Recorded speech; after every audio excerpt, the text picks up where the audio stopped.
United Kingdom donates 12 ambulances to Ethiopian Red Cross Society.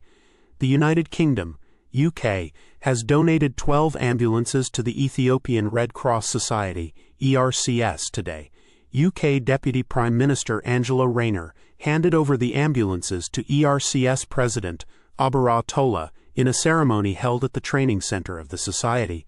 Speaking during the ceremony, I've learned so much about the shared opportunities we have in business, security and our economic growth, but I've also learned more about Ethiopia's resilience in the face of immense and often overlapping humanitarian challenges. So for me, coming here today to see the extraordinary work of the Ethiopian Red Cross is definitely one of the highlights. Thanks to your dedication, countless lives have been transformed and countless more have been saved.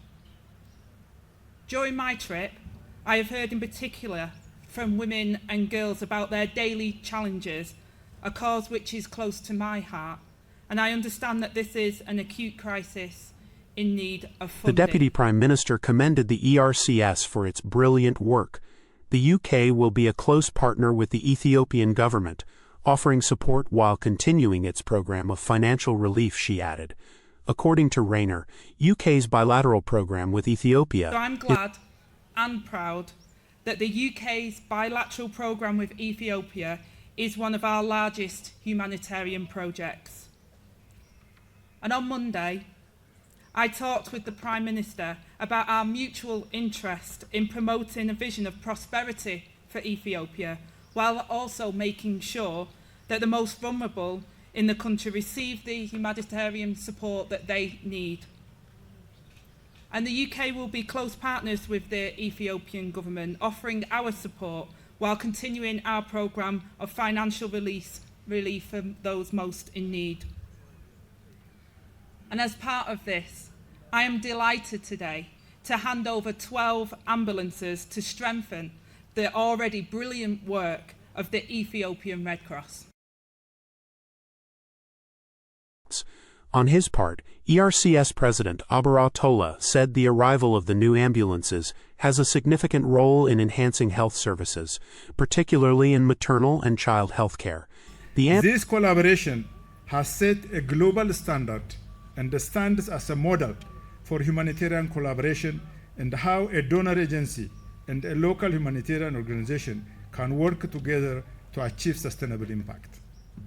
Through this partnership, we have reached more than 1.2 million people, not only provided emergency aid, but also strengthened our ability to respond to future disasters, providing critical relief and long-term support. Beyond immediate response efforts, this grant has helped ERICS realize a localization agenda. Ambulances will greatly improve emergency response capacity, ensuring that vulnerable groups, especially women and children, have timely access.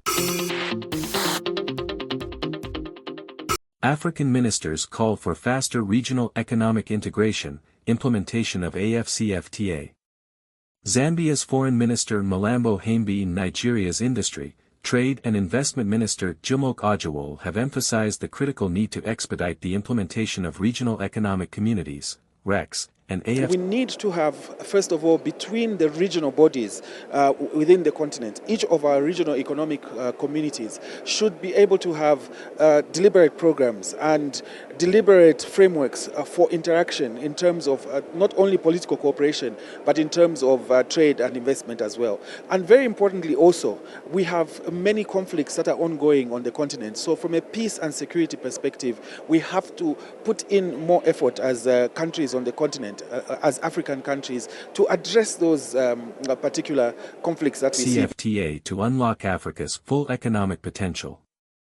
The Zambian Minister Hambi has emphasized the importance of strengthening ties between African nations through enhanced regional frameworks.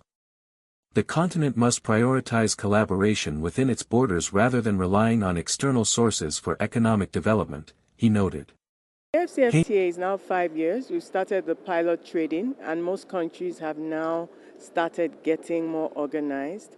Nigeria is determined to operationalize and optimize AFCFTA. So we've been pushing on that agenda, particularly for exports in services, exports in trade. Goods have started moving across the continent. It's a unique agreement because it gives the opportunity for African youth to trade, for African women to trade. It also gives the opportunity for small and medium-sized enterprises to trade across the continent. Hamby further stressed the importance of improved infrastructure and connectivity between African nations, highlighting that current travel patterns often force African diplomats and business leaders to take inefficient routes, exemplifying the need for better transport networks across the continent. Therefore, there is a need for greater investments in infrastructure. Ethio-Russia bilateral diplomatic cooperation stands on strong foundation. Valentina Matvenko, the Speaker of the Federation Council of the Federal Assembly of the Russian Federation, said the bilateral diplomatic cooperation between Ethiopia and Russia stands on a strong and unshakable foundation. Today marks the conclusion of the two-day official working visit of Valentina Matvenko to Ethiopia. Matvenko expressed excitement that during her visit to Ethiopia she had seen conditions that would allow the diplomatic relations between the two countries to continue to be strong and unshakable as in previous years. House of Federation Speaker, Agenehu Tashagar on his part said the working visit and discussions held by the delegation in Addis Ababa in the past 2 days were fruitful. The good diplomatic partnership that has existed between Russia and Ethiopia for a long time will continue to be strengthened.